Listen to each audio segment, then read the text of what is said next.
Nós damos liberdade ao Espírito Santo nessa casa.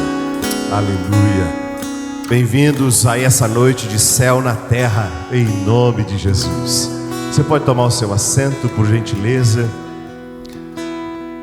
Louvo ao Senhor por esses louvores tão lindos, pela presença de todos, e hoje em especial a igreja do Distrito Central, na pessoa do pastor Nochang e irmã Margarete. Saudamos todos os amados obreiros, irmãos, irmãs, famílias, que hoje nós estamos aqui cultuando a Deus. Os obreiros queridos, pastores, líderes, que estão aqui nesta noite. Meus amados, eu queria, antes de iniciar a ministração, orarmos juntos pelo Irã. O Espírito Santo fala ao meu coração para orarmos pelo Irã. Você sabe que no ambiente do mundo radical, islâmico, existe um desvalor pela mulher e um desvalor pela vida, ao ponto de que a vida humana vale a pena morrer, né? Eles se matam, se explodem, né? E são ensinados pelos pais, até pelas mães, de que isso é algo precioso. E é um local onde a vida tem tanto desvalor. Isso é um dos sintomas espirituais do governo satânico naquele lugar, porque a vida é a coisa mais preciosa que existe. Amém? E Jesus tem se revelado a muitos dos países islâmicos, e não é diferente do Irã. Você sabe o que está acontecendo. Quantos sabem que está acontecendo uma guerra? Amém? E aquele povo é um povo como nós, debaixo de um governo. Não escolheram. E aquele governo está há 47 anos. Agora em janeiro, saíram fazer 2 dias de manifestações, pois o governo matou 46 mil pessoas. Só para você entender. Uma terra que está correndo sangue, como se não tivesse valor a vida de ninguém. E agora, toda essa guerra. E hoje eu via uma cristã iraniana que veio para o Brasil. Ela mora há 8 anos aqui com seu esposo. Ela chorava muito hoje, numa televisão dessas famosas. E eu acho que não sabiam que ela era cristã. Chamaram, e no final foi maravilhoso, porque ela pôde expor o coração dela. E ela dizendo assim: nós não queremos mais esse governo. Minha família toda está lá em Teherã. São 10 membros da minha família. Meus pais, minha família está lá. E eu estou nessa luta, orando. Eu vejo que só Deus para cuidar de nós, porque se não tiver essas bombas, esse governo não sai. Mas essas bombas podem destruir nossa cidade, nosso povo. Ela dizia: nós somos uma encruzilhada, eu não sei nem o que oro. Eu só sei que Deus vai cuidar do nosso povo. E eu parei de assistir e comecei a chorar. Eu digo: meu Deus, que situação. Você não pode, você não quer o teu governo, você quer que venha a bomba mesmo para tirar, mas você tem medo de morrer teus amigos. Você entende a realidade desses 90 milhões de habitantes? Vamos orar? A Bíblia diz que a igreja recebeu o ministério da intercessão. Vamos interceder pelo povo iraniano nesse momento. Feche os olhos em nome de Jesus. Entre dentro do Irã pelo mundo espiritual. Isso é tão poderoso que a oração nos faz entrar lá dentro daquela localidade. Há poucos dias tinha um altar a Baal lá dentro do Irã e foi derrubado. Era uma estátua de uns 20 metros de Baal. Isso fala de demônios que sendo derrubados naquele lugar. Entidades espirituais estão sendo derrotadas. Mas é uma guerra. Pai, nós como brasileiros assumimos o nosso mandato de intercessores. Senhor, nós somos o boi, nós somos o celeiro, nós somos os que trabalham e servem as nações da terra, alimentando. Mas além de alimentar com o celeiro brasileiro de carne, trigo, carne e soja, nós também somos uma igreja ungida e que é intercessora. E hoje aqui, Senhor, nós não vamos pensar em nós. Se tem gente morrendo, gente sangrando, mãe perdendo filho, pessoas em desespero, não sabendo o dia de amanhã. Nós temos uma revelação do amor de Deus, para saber que existe hoje centenas de pessoas, bombas caindo agora, e pessoas angustiadas, como será o seu futuro. E eu declaro que nós amamos o Irã, nós amamos o Irã.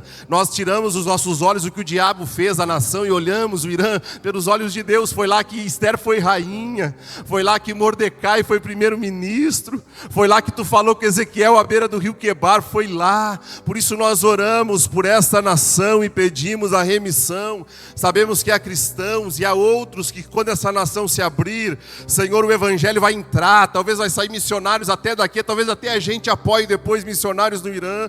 Por isso nós oramos uma estratégia de anjos, nós oramos pela tua presença, nós oramos pela tua ação. Como disse aquela mulher, as bombas não serão a solução, elas estão ajudando até pela guerra, mas nós precisamos de uma intervenção divina. E aqui nós nos colocamos na autoridade de igreja para orar. Senhor, intervém nessa situação, senão essa guerra vai perdurar e vai morrer, e sangue humano, e Satanás se alimenta de sangue. Há demônios que se alimentam de imoralidade, há demônios que se alimentam de murmuração, e há demônios que se alimentam de sangue.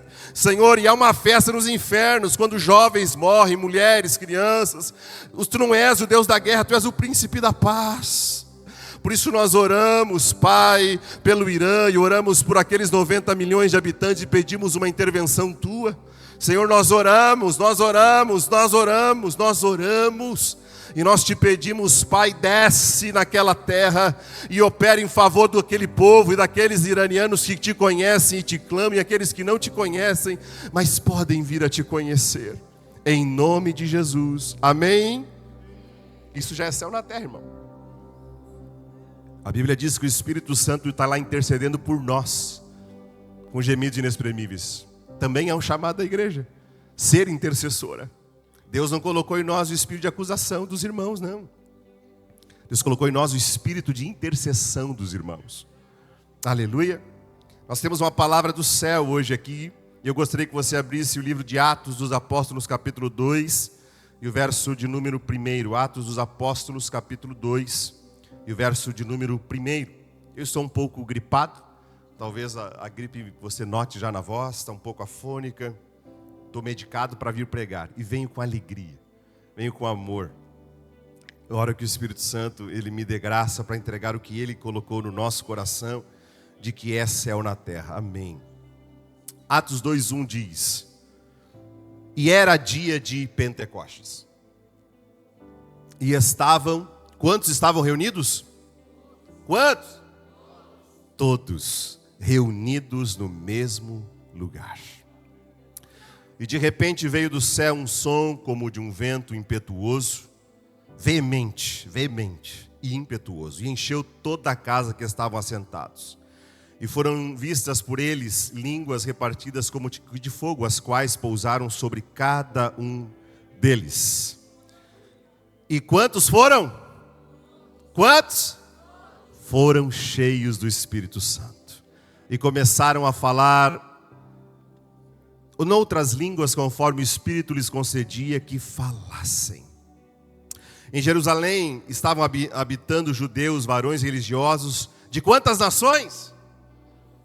Todas as nações que estão debaixo do céu. Amém, amados? Eu quero ministrar hoje sobre a série Céu na Terra, dentro desse entendimento que nós temos tido, que a igreja foi chamada para ser o espelho do céu na terra. Este lugar aqui, essa imagem, ela é real, para quem está visitando hoje, não participou ainda da série, é uma imagem real de um local na Bolívia chamado Salar de Uyuni. É um local, é um deserto de sal, onde quando chove, ele vira um espelho. Então as pessoas caminham lá, tem muitas fotos lindas na internet, porque ele fica literalmente um espelho do céu. Quando chove no sal, vira um espelho do céu. Isso tem uma revelação para a igreja, porque a igreja é o sal da terra. Amém? E quando a presença é derramada, ela vira o espelho do céu na terra. E nós queremos, como a de Gravataí, ser esse espelho. Eu não quero ser nada diferente do céu. Amém, amados? Nós queremos ser o céu na terra. Repete comigo: nós queremos ser o céu na terra. Aleluia.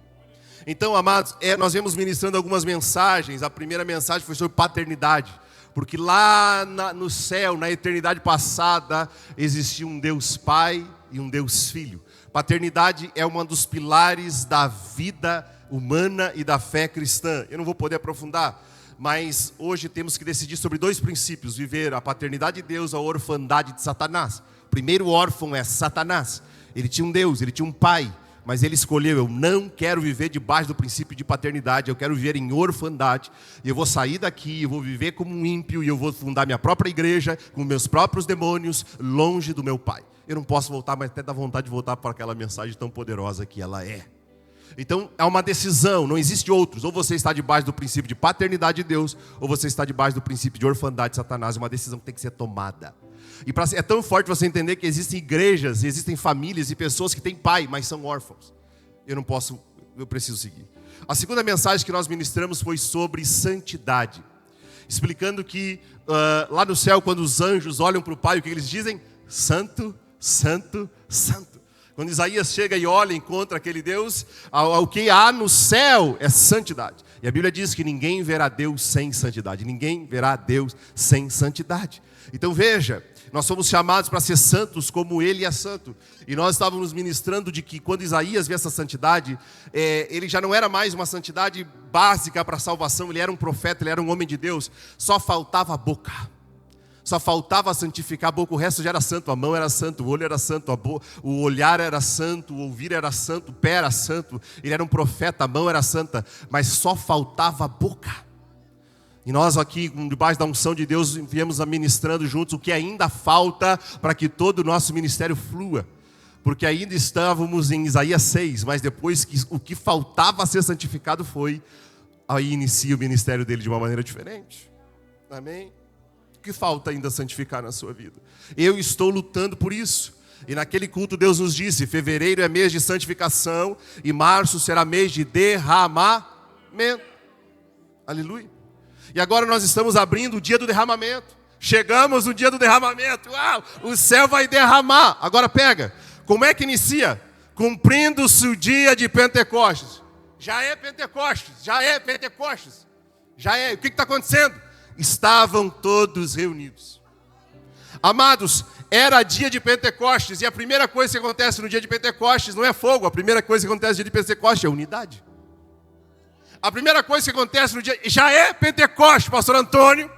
Estou em Pentecostes. Mas ainda não tem fogo, já tem unidade. Sabe por quê? Porque Pentecostes é unidade. Unidade é Pentecostes. Não há unidade, não há como haver unidade sem haver o dia do Pentecostes. Porque é o dia, é a presença que leva à unidade. Era dia de Pentecostes, todos estavam reunidos no mesmo lugar. Por isso eu quero declarar para essa igreja, nós já estamos vivendo o dia de Pentecostes, porque eu vejo um nível de unidade diferente, um sangue correndo em todos os membros do corpo. Os 12 distritos, as 56 congregações, a matriz como um todo, as 1.600 camisetas, os adesivos em todos os carros, os jejum, as orações, as 7 horas em sua presença. Já é Pentecoste. Nós já estamos iniciando o dia de Pentecostes. Ainda não foi derramado fogo, mas antes de ser derramado fogo no Pentecostes, é derramado unidade.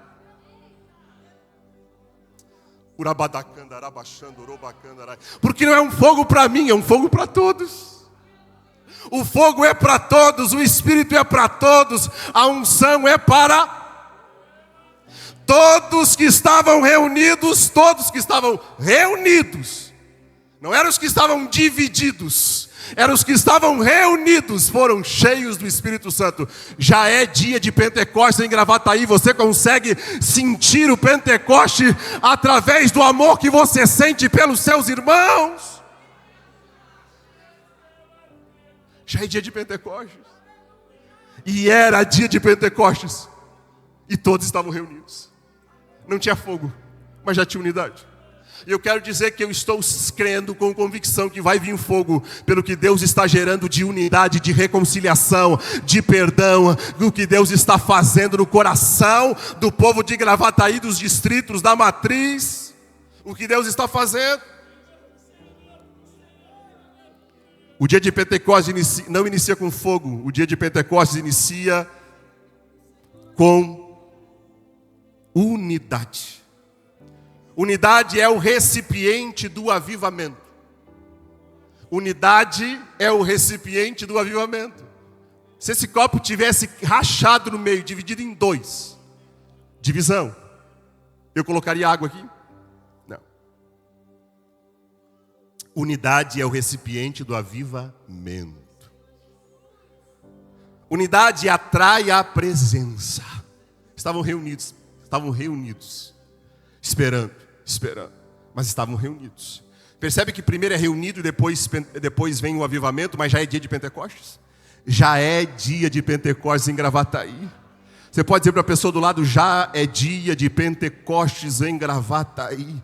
Eu te amo. Diga para a pessoa do lado: eu te amo. Não existe unção sem união. Não é verdadeira essa unção que tem rixa, que tem briga, que tem divisão, que tem alguém que se acha melhor do que outro. É falsa. É outro Jesus, não o verdadeiro. A unidade protege a unção. Eu quero aqui com você chegar em Gênesis 1, onde diz: no princípio criou Deus os céus e a terra. Gênesis 1:1. No princípio criou Deus os céus e a terra. Veja que criou dois totalmente diferentes. Isso é unidade, amados. Não é ser igual. Unidade não é unanimidade. Uniformidade. Unidade não é uniformidade. Uniformidade é ser tudo igual. Unidade é trabalhar junto no mesmo propósito. Deus criou um céu completamente diferente de uma terra, e ambos Ele uniu. A terra depende do céu. A terra é completamente diferente do céu. A estrutura da terra é completamente diferente do céu, e Deus criou os dois. No princípio criou céu e terra e uniu os dois. E disse: terra, tu vai depender do céu. Mas ele é diferente de mim. Mas é do céu que vem o sol. É do céu que vem a lua. É do céu que vem as nuvens que vão regar a tua terra. É do céu que vem a chuva. É do céu que vem os ventos. É do céu que vem a estrela. Terra, tu é diferente do céu, mas tu precisa do céu. A terra, o sol, a chuva, a semente, o semeador trabalham em unidade para gerar o fruto. A terra, o sol, a chuva, a semente, o semeador são um diferente do outro. A terra é diferente do sol, a chuva é diferente da terra, a semente é uma coisa, o semeador é outra, e todos trabalham em unidade para gerar o fruto. Unidade não é sobre ser totalmente uniforme, mas é sobre estar no mesmo propósito. Nós temos dificuldade de entender multiforme e unidade ao mesmo tempo. Nós temos essa dificuldade, mas agora eu quero dar um exemplo aqui. Coloca aí uma imagem que eu mandei para o pastor Jaime, de um garfo e de uma faca. Amados, isso aqui é um ótimo símbolo de unidade na diversidade. A Bíblia diz em Amós 3:3: andarão dois juntos se não estiverem de acordo? Pois graças a Deus que esses dois concordam lá na minha mesa e decidem andar juntos sendo diferentes. Me ajuda bastante lá na minha casa a viver e me alimentar. Mas imagine que o garfo e a faca não se gostam porque ele é diferente. Ele não veste num canto que nem eu. Eu não sento perto desse aí. Você está entendendo? Eles têm diferenças. O garfo e a faca são diferentes, mas trabalham perfeitamente juntos. Graças a Deus lá em casa tem um monte de garfo e faca. Cada um tem o seu potencial. A faca tem um potencial e o garfo tem um potencial. Cada um tem qualidades e não podem se comparar um com o outro. Não podem se comparar. Uma das quebras de unidade é a comparação. Cada um tem os seus limites. A faca não consegue fazer e a faca não consegue carregar o que o garfo consegue. Mas o garfo também tem os seus limites. Ele não corta. O garfo não corta. O máximo que o garfo faz é estraçalhar. Se der um trabalho com um garfo, que é de uma faca, ele vai chegar e vai estraçalhar. Já a faca bem afiadinha vai cortar e a faca vai ficar braba com o garfo, dizendo: por que tu não faz assim? É assim! Ela diz: eu estou tentando. Isso fala dos limites de cada pessoa dentro da igreja. Limites físicos, limites emocionais, limites espirituais, áreas fortes, áreas frágeis, áreas que é bom, áreas que é ruim. E tudo é assim. Tudo bem ser assim, não ter todas as qualidades.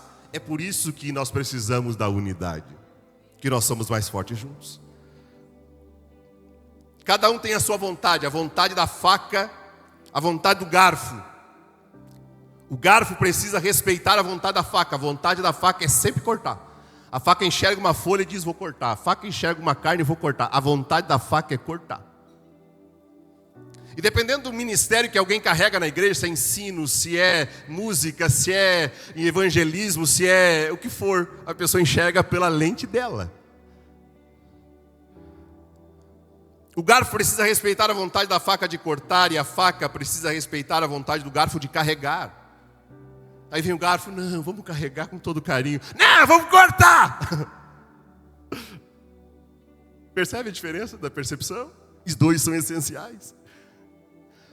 A faca, a principal função da faca é cortar. Isso fala da precisão, da capacidade de saber qual é o ponto que tem que ser tratado, abordado, conversado. Tem a função de empurrar o alimento. A faca ajuda a acomodar, organizar, colocar limites, aproximar. A faca tira para fora o que é ruim. Quando a gente está lá para cozinhar, a gente não tira fora, pelanca, e vai cortando coisa, e tira a partezinha ali que não vai usar, casca. A gente vai tirando.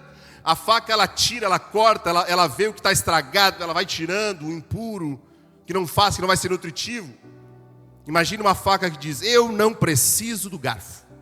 Não quero, não preciso de barco. Eu sou uma faca independente, me viro sozinha. Imagina, se tem alguém hoje que pensa isso, eu posso viver o evangelho sozinho, eu comigo mesmo. Comece a partir de hoje a passar todo mês de março só usando faca. Você não vai ter direito a usar garfo na sua casa. Você vai comer só com a faca, você vai fazer só com a faca. Para você perceber o quanto não nos bastamos. Já o garfo, de outra maneira, se ele quiser ser independente, dizer eu me viro sozinho, não preciso de ajuda. Viva você, se você se sente um garfo, viva sem uma faca. As qualidades do garfo: ele carrega, ele traz, ele nutre, ele é forte, ele aguenta peso, ele ergue, ele tem a função de nutrir. Então, amados, eu termino essa pequena analogia demonstrando que o garfo e a faca unidos têm alimentado o mundo. Unidos têm alimentado o mundo. Unidos, esta igreja vai alimentar toda essa cidade. A unidade nos faz mais fortes. O sol, a lua, as nuvens carregadas de chuva são multiformes. E todos abençoam a terra. Eu queria dizer a vocês que a Bíblia fala de 12 tribos, 12 apóstolos, 5 ministérios, 9 dons. Uma igreja com muitos membros, todos unidos para revelar o reino de Deus. A Bíblia diz em 1 Coríntios que como o corpo é um e tem muitos membros, um corpo humano tem um, mas é muitos membros diferentes, ela vai dizer que nós temos no nosso corpo judeus, gregos, servos, livres, todos bebendo do mesmo Espírito. Todos bebendo do mesmo Espírito. Eu bebo do mesmo Espírito que você. Porque nós somos um corpo com muitos membros. E se o pé, olha o que a Bíblia diz: se o pé disser, não sou mão, não sou do corpo, não será isso do corpo? Se a orelha disser, porque não sou olho, não sou do corpo, não será por isso do corpo? Se todo o corpo fosse olho, se todo o corpo fosse ouvido, se todo o corpo fosse olfato, mas agora Deus colocou os membros no corpo, cada um deles como Ele quis. Eu honro o teu lugar no reino. Eu honro o teu lugar no reino. Aí ele diz que ele fez assim para que não haja divisão no corpo, mas antes tenham todos membros igual valor.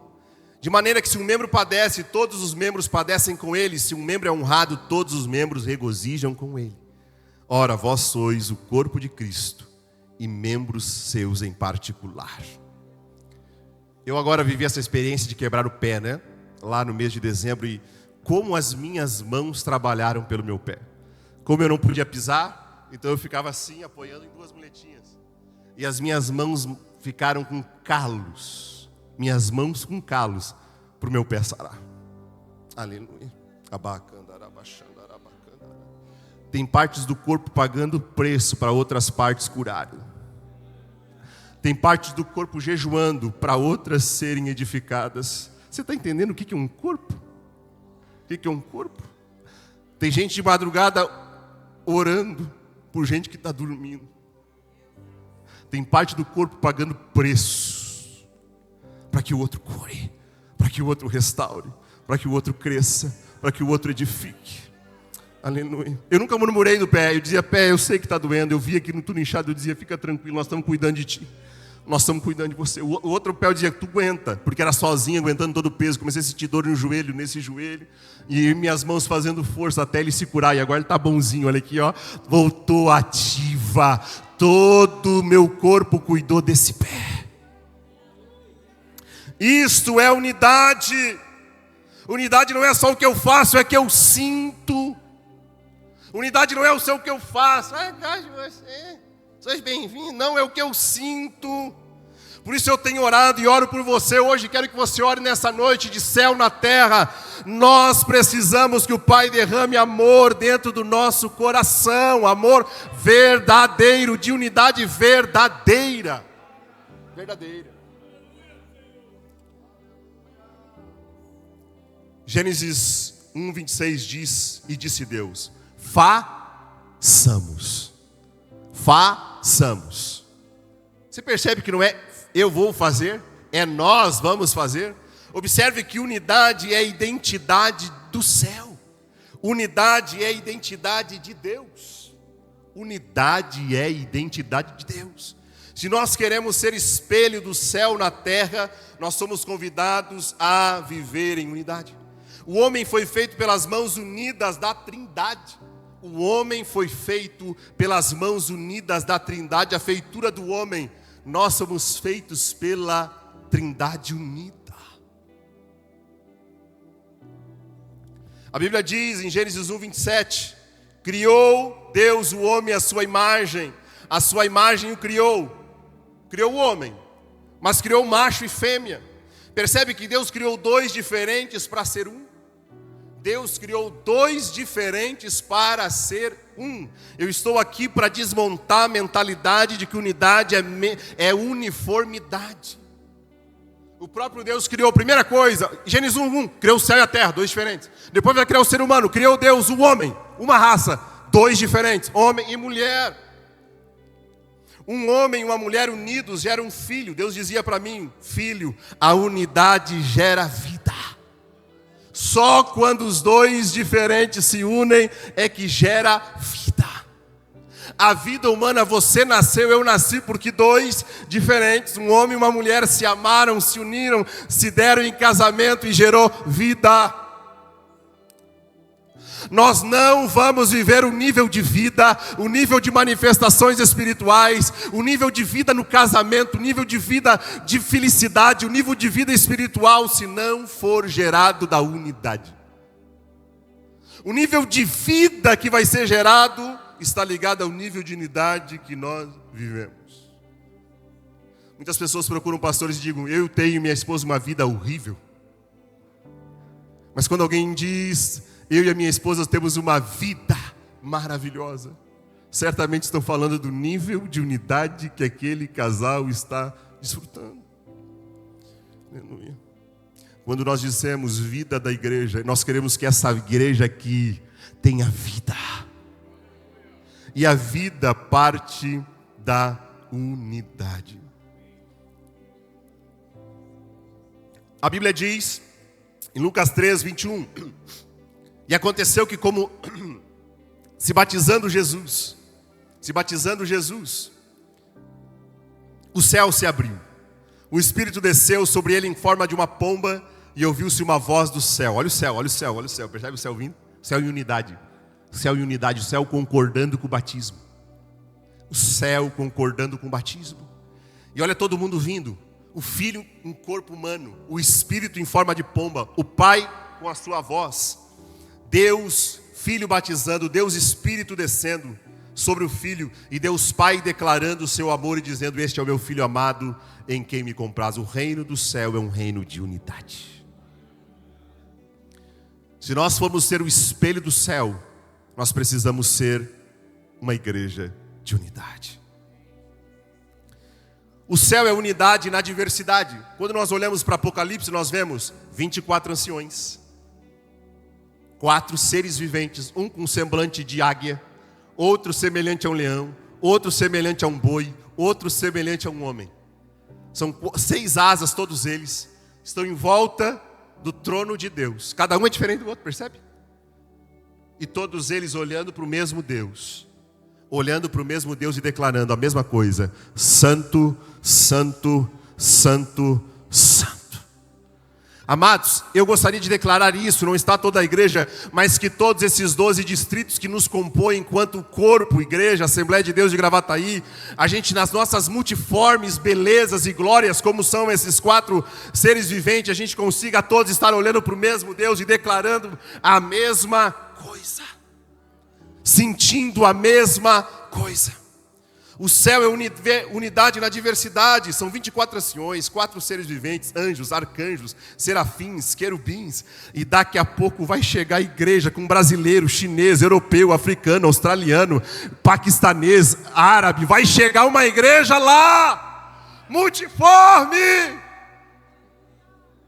O céu foi feito e pensado por Deus para ser multiforme, multicultural, multigeracional. Tem gente que viveu há 2000 anos e já está lá no céu. Tem gente chegando agora lá no céu. No essencial, igreja, unidade. No essencial, igreja. Isso aqui é o essencial. Ó. No essencial, aqui, Bíblia, unidade. No não essencial, ou seja, no que não está escrito, liberdade. Eu gosto de água com gás. Deixa eu ver na Bíblia se diz se é proibido. Não diz, então tome. No que a Bíblia não diz, liberdade. Agora no que a Bíblia diz, sede santo porque eu sou santo. Estavam todos reunidos em unidade. Tudo que a Bíblia diz, ide por todo mundo, unidade. Somente ao teu Deus adorarás e só a Ele prestará culto. Unidade. Aleluia. Vamos entrar nessa unidade, igreja? Aleluia. Homens com homens. Amados, vamos entrar nessa unidade, homens com homens, mulheres com mulheres, homens com homens, homens com homens, para que a gente possa chegar no nível de entrar anjos e homens, anjos e homens. Existe um louvor que diz, os anjos e os homens te adoram, mas para que homens consigam sair desse nível de terra, primeiro a gente precisa se unir homem com homem, homem com homem, para daí sim nós chegar no nível de adentrar no nível de adoração, onde a gente adora homem com anjo, homem com anjos. E Deus está fazendo isso. A AD Gravataí está convergindo em unidade para a revolução do amor. E nós estamos vendo frutos lindos dessa revolução do amor impactando as nossas vidas. Aqui na Matriz, nessas últimas semanas, nós estamos vivendo uma revolução de amor muito linda nas áreas jovens. O IU, esse ministério lindo que foi fundado há tantas décadas atrás e passou por tantas fases, foi primícias e no ano de 2012 virou IU o nome e viveu várias experiências e situações. Agora, vivendo uma revolução do amor, está aqui o pastor Marco, amado pastor Marco. Pastor Marco foi chamado por nós para compor a liderança pastoral da Matriz. Aleluia. Nós precisamos de coisas lindas que esse homem carrega no seu ministério. E o Senhor nos mostrou que o Yu já não conversava apenas mais com jovens, mas que agora conversava mais com pessoas casadas, tinha mais gente casada com filhos. E nós passamos o Yu para uma nova fase, uma fase de ser igreja junto com a Matriz, um culto igreja junto com a Matriz. E naquele sexta-feira passada aqui, com dezenas de obreiros, porque o IU, irmãos, o culto IU, tem mais de 300 pessoas amadas que estão conhecendo o Pai, servindo como obreiros. Estávamos o pastor Jaime, eu, o pastor Vanderlan, o pastor Marco, todo mundo, todos de joelhos. E eu comecei a gritar, todos reunidos no mesmo lugar. Todos reunidos no mesmo lugar. E a atmosfera se encheu da glória do Senhor Jesus naquela noite. Todos reunidos no mesmo lugar foram cheios. O avivamento vai envolver todos.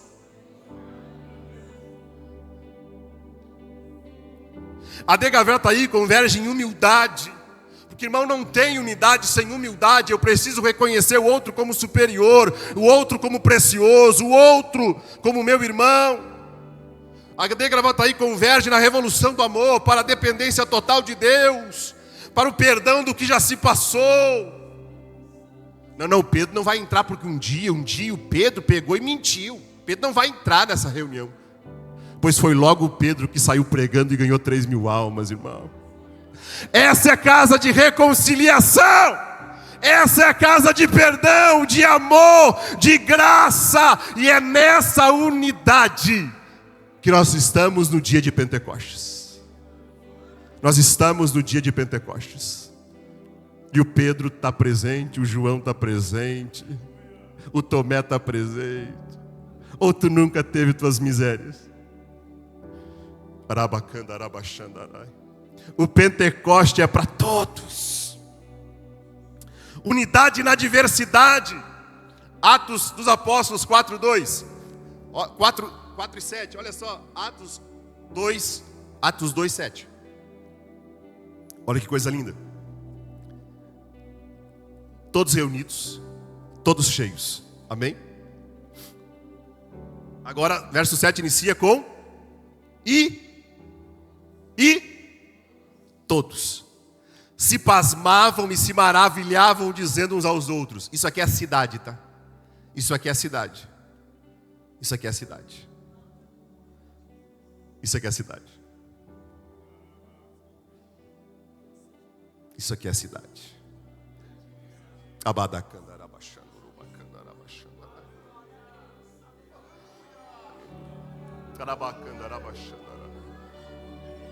O que ocorre numa igreja que está reunida toda no mesmo lugar e ela é visitada pelo Espírito Santo, olha o que acontece com a cidade. Todos pasmavam e se maravilhavam, dizendo: pois que não são galileus todos esses que estão falando?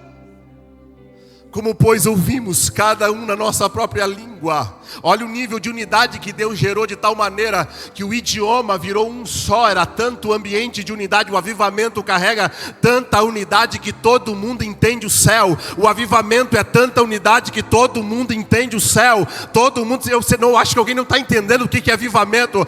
Todo mundo entende o céu.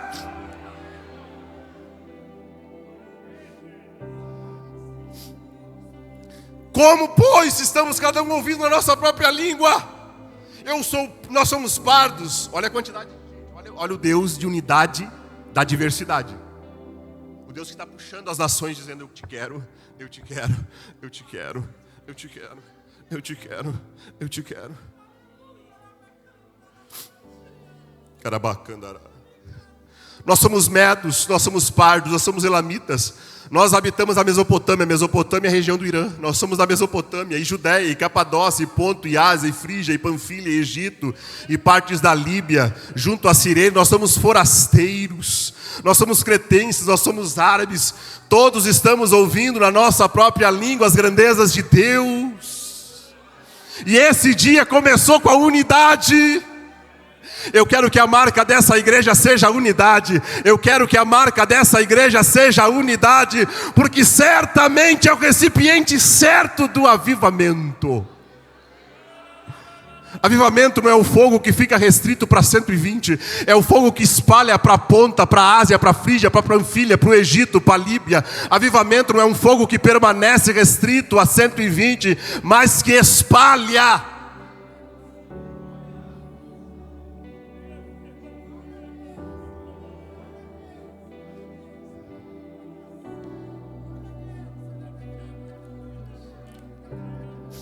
Desde o primeiro dia da igreja, ela foi fundada em unidade. E desde o primeiro dia da igreja, ela já foi fundada em diversidade. No primeiro dia, já tinha crente medo, já tinha crente persa, já tinha crente da Mesopotâmia, já tinha crente da Ásia, já tinha crente do Egito, já tinha crente vestido de árabe, já tinha crente vestido de Mesopotâmia, já tinha crente louvando as grandezas de Deus. Como eu posso reduzir o reino de Deus a ser tudo faca ou tudo garfo, se o Pai diz: o meu reino é para todos, todos, todos, todos, todos. Todos cheios, todos cheios, todos cheios, todos cheios, todos cheios, todos cheios. É um reino para todos cheios, um reino para todos vivendo e provando as grandezas de Deus. Esse é o meu reino. Em Atos 2, não estavam apenas reunidos no mesmo lugar, estavam reunidos com o mesmo coração. Não era um dizer: não, eu estou aqui, mas na verdade eu queria estar no shopping. Não, eu estou aqui, mas eu só estou aqui por causa de um cargo. Não, eu estou aqui só porque ele mandou. Não, todos estavam reunidos pelo mesmo propósito. Ele disse: ficai aqui até que do alto sejais revestidos de poder. Todos só estavam lá por causa de um motivo, pastor Jonatas: queremos ser revestidos de poder. E o único lugar para ser revestido de poder se chama igreja, igreja, igreja, igreja. Se você quer viver as maravilhas de Deus, você tem que ser unidade da igreja. Eu preciso. Você tem que tirar seus ranços com a igreja, suas mágoas com a igreja. E você precisa amar a igreja, porque ela é o recipiente da glória e das maravilhas de Deus. Se a igreja te feriu, ou se tu feriu a igreja, hoje é o dia de nós se unir de volta. Se um dia tu feriu o corpo, se um dia o corpo te feriu, hoje é o dia do perdão. Porque o Pai quer derramar o avivamento. E o dia de Pentecoste começou. Deus diz que esse é o mês do derramamento, que fevereiro é o mês da santidade, mas que março é o mês do derramamento. E o derramamento inicia com todos estavam reunidos no mesmo lugar. Deus não derrama nada na divisão. Nada. Isso é explosivo, irmão. Não estavam apenas reunidos no mesmo lugar, estavam reunidos com o mesmo coração. Estamos aqui para que até que do alto sejamos revestidos de poder. Por que tu é crente? O que você quer aqui?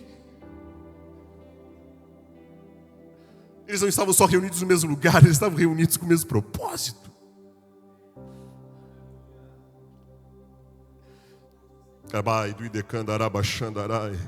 Gênesis 11:4. A diferença de Babel e de igreja. E disseram: edifiquemos, nos unamos e edificamos uma cidade e uma torre cujo cume toque os céus. Olha a soberba. Não é o céu que vai tocar a terra, não. É o nós que vamos tocar o céu. Olha essa unidade chamada Babel. Olha a diferença dessa unidade. E façamos nós um nome, nos unindo para fazer uma torre, que a gente vai ficar alto que nem o céu, para fazer um nome, para que não sejamos espalhados sobre a face da terra. Então desceu o Senhor para ver a cidade e a torre que os filhos dos homens edificavam. E o Senhor disse: eis que o povo é... Olha a unidade, pega o poder da unidade. E todos têm uma mesma... Fala a mesma coisa. O povo é um, está com o mesmo propósito. É tudo errado, propósito completamente errado, mas olha o princípio que vai vir. Eis que o povo é um, todos têm a mesma língua. E é isso que começa a fazer, olha o princípio. Não haverá restrição, ou seja, limite. Não haverá limite para tudo que intentarem fazer. Deus solta um princípio. O povo é um, todos falam a mesma coisa. Não haverá limite para o que pode fazer. Satanás ouve e diz: ah é? Toda vez que o povo for um, falar a mesma coisa, não vai ter limite para o que pode fazer? Por isso ele luta tanto contra a unidade de Israel, luta tanto contra a unidade da igreja. Porque se o povo for um e falar a mesma língua, Deus soltou o princípio: não há limites para o que podem fazer. Não há limite para o que nós podemos fazer como igreja de Gravataí se a gente caminhar em unidade. É o que Deus disse.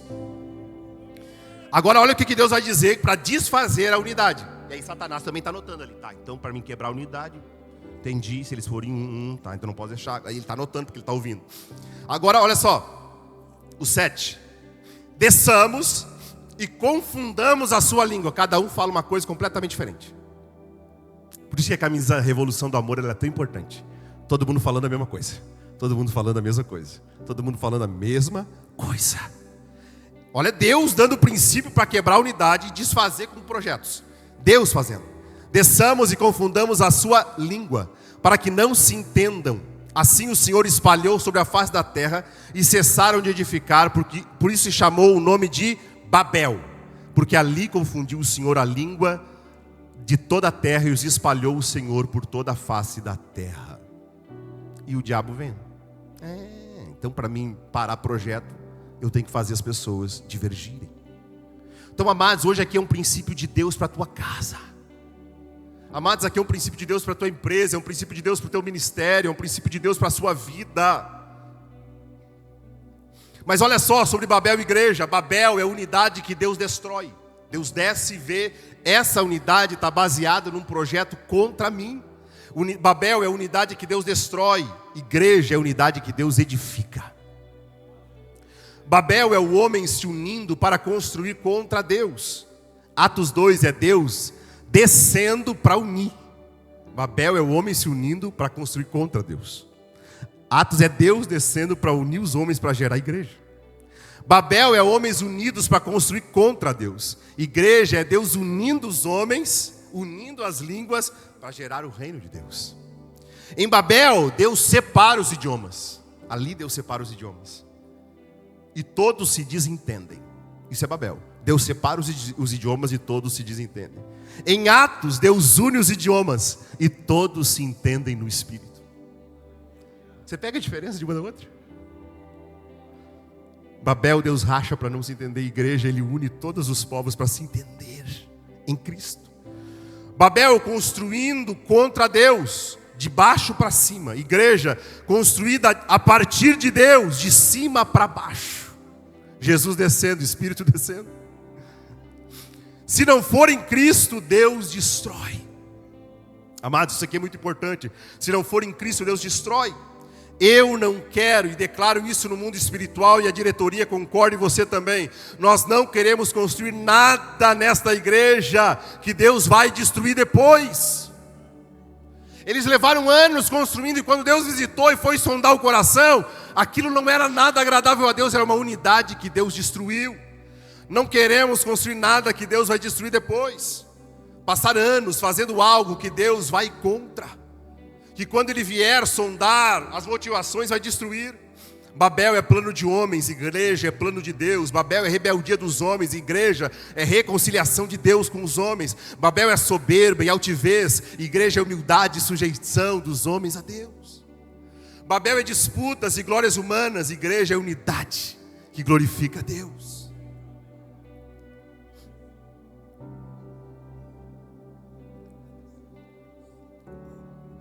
Eu quero chegar no final. Há uns dias atrás eu estava orando e Deus me levou em Isaías 11. Coloca o verso 6. Bota 11:1. Isaías 11:1. Porque brotará um rebento do tronco de Jessé, é Jesus. E das suas raízes um renovo frutificará. Aí agora vai verso 6. Quando esse Cristo reinar, olha o que vai acontecer.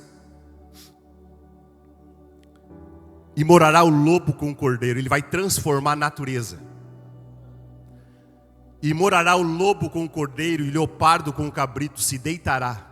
E o bezerro e o filho, olha a unidade. O bezerro e o filho do leão e o animal cevado andarão juntos. Um menino pequeno os guiará. Consegue imaginar um leão, um cabrito, um lobo, uma ovelha, um bezerrinho, uma criancinha da idade do Gabriel puxando eles à frente? Porque Deus mudou a natureza. Agora eles andam em unidade. Pode passar o próximo. A vaca e a ursa pastarão juntos. Tem gente que é bem mordedorzinho, de arrancar pedaços de outro, mas Deus vai colocar para pastar a Bíblia a partir de hoje, em nome de Jesus.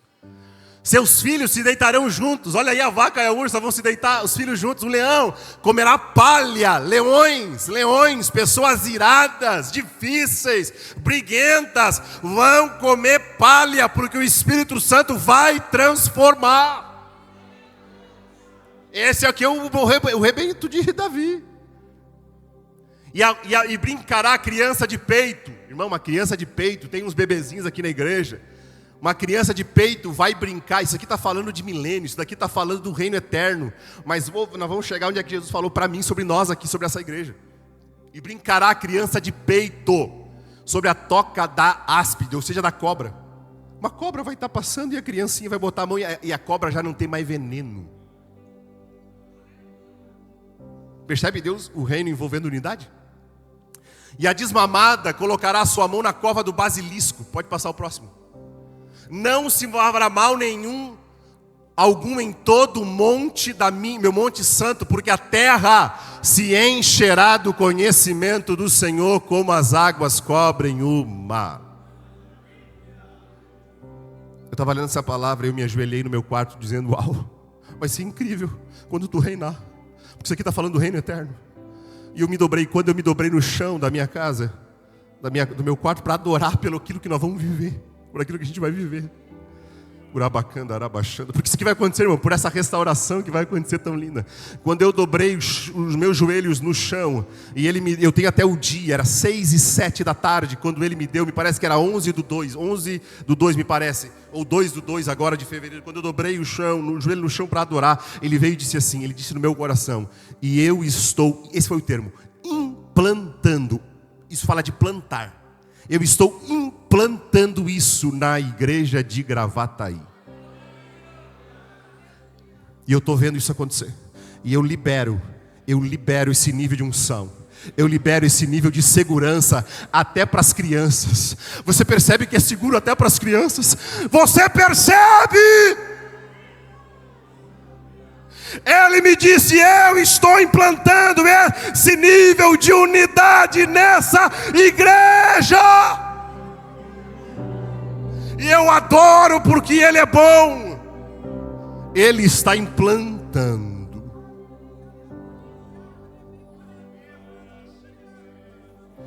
Aleluia. Leão e ovelha, lobos, ursos, no mesmo lugar. Eu vou finalizar por agora. José e seus irmãos. Quando o relacionamento entre os irmãos de José e seus irmãos, você conhece a história, amém? Quem conhece a história de José e seus irmãos, que houve um problema grave de relacionamento? Quando o relacionamento entre os irmãos, a unidade da família foi restaurada. Eu já quero chegar direto na restauração. Já vamos pular tudo. Já vamos para a festa.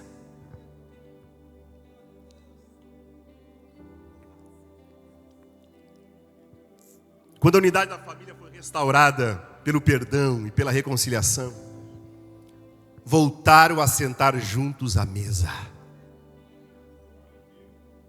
A Bíblia vai falar que na casa de José ele montou um banquete, botou os irmãos todos sentados, mandou sair todos os auxiliares dele do Egito. José carregava muita mágoa, José carregava muita dor, José carregava muita angústia, mas os seus irmãos também carregavam muito ressentimento, acusação. Quando eles erravam, quando faltava alguma coisa em casa, eles pensavam, é por causa daquilo que eu fiz, é Deus me julgando. Havia muita dor por causa daquilo. E agora eles sentam naquela mesa, e mesa é lugar de comunhão, concorda comigo? Por isso que nós temos a mesa da ceia. Por isso que lá no céu não tem um púlpito, mas tem uma mesa para os irmãos sentarem, para a família, para comer a mesma coisa. E a Bíblia diz que José então, ele tira a roupa de governador. Tira a roupa de governador. E ali ele está só entre os seus irmãos. E nessa noite eu estou só entre os meus irmãos aqui. E se existe alguma dor que carregamos, hoje é o dia de chorar aqui dentro. Mas hoje é o dia que termina os sofrimentos. Hoje nós representamos a história dessa igreja que eu não conheço, porque eu cheguei.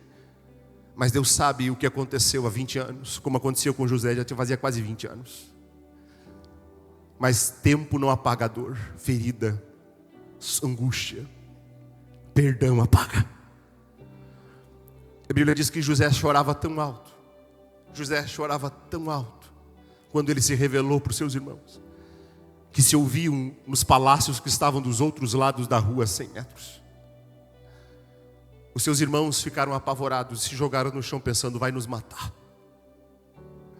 E ele diz, vem, me abracem. Vocês até intentaram algum mal contra mim, mas Deus transformou em bem. Meu pai vive, veio morar aqui, acabou a fome, acabou o sofrimento, acabou a dor. Gente, isso tem me quebrantado.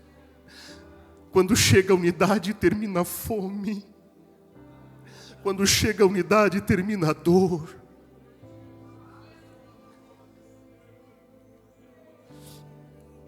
Aleluia. Aqueles irmãos que na sua juventude inconsequente falavam, fizeram, erraram, na imaturidade. Porque é na imaturidade que a gente sai da unidade. É os imaturos que andam fora da unidade. É imaturo. Porque unidade é prova até de maturidade. Agora eles já estão velhos, alguns já são até avós. Mas aquele erro que eles tinham feito quando eram jovens, pastor. Agora os irmãos amadureceram e até José amadureceu. E eles viram quanta dor, quanta perda, quanto atraso por terem vivido sem unidade. Quanto atraso por nós ter brigado entre nós. Por nós termos nos acusado entre nós, por nós termos fingido, escondido. Não aguentamos mais viver brigando, entre eles não aguentamos mais. Não aguentavam mais esconder de Jacó, que tinham feito coisas, porque eles escondiam de Jacó. A consciência acusando, além de um crédito de injustiça diante de Deus, que gerava um julgamento de Deus sobre eles. Aquelas dores amadureceram aqueles homens, envelheceram aqueles homens, atrasaram aqueles homens. E eu digo, amados, e digo para nós como famílias, lá, tua família, e nós como igreja, não vale a pena brigar entre irmãos. Não vale a pena brigar entre irmãos. Não vale a pena atacar irmãos, não vale a pena disputar com irmãos, nada. Brigaram por causa da capa colorida que o irmão tinha ganho. O irmão ganhou um carguinho de vice-líder do departamento de não sei o quê, e aquela capinha gerou mágoa num outro irmão. Não vale a pena acusar irmão, não vale a pena machucar irmão, falar de irmão. O final disso, acusações, machucaduras, disputas, atacar, o final é dor e escassez. Dor e escassez. Acabaram sem ter o que comer. O céu se fechou sobre a terra. Quando aquela unidade de irmãos foi quebrada, o céu também se recolheu e se fechou. Mas a partir daquele dia ali, onde eles se abraçam e choram juntos, e dizem, vamos se perdoar e vamos esquecer. Nunca mais teve fome. Ninguém mais viveu escassez. E eu estou falando profeticamente aqui.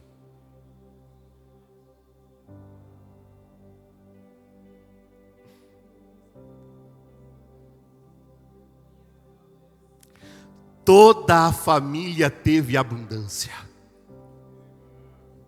A partir do dia que houve aquela reconciliação de corações, o céu se abriu de volta.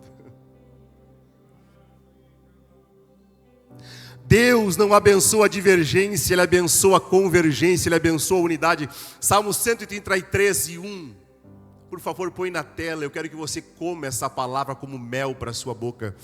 Salmo 133, 1. Ó, quão bom e quão suave. Veja bem, é suave, é bom, é suave, é bom que os irmãos vivam em união. Ou seja, é ruim, é pesado quando os irmãos vivem em desunião. Ou seja, eles viviam algo ruim, eles viviam algo pesado. Está entendendo? Mas ó, quão bom e quão suave é que os irmãos vivem em união. E Atos 2 está lá os irmãos em união. E agora José está em união com seus irmãos. Em Atos 2 ele derrama óleo. Abra agora o próximo versículo. Essa união é como um óleo precioso sobre a cabeça. Percebe, amados, que primeiro vem, ó, quão bom e quão suave é que os irmãos vivem em união, e depois vem, ó, o óleo precioso que vem sobre a cabeça. Não é primeiro desce o óleo e depois vem a união, é primeiro vem a suavidade e a bondade da união, e depois vem então o derramamento deste óleo. Agora o verso 3, a união dentre os irmãos é como um orvalho. Orvalho é uma maravilha, uma coisa suave, uma chuva leve da manhã que refresca. A união dos irmãos é um orvalho do irmão que desce sobre os montes, porque ali aonde? Na unidade.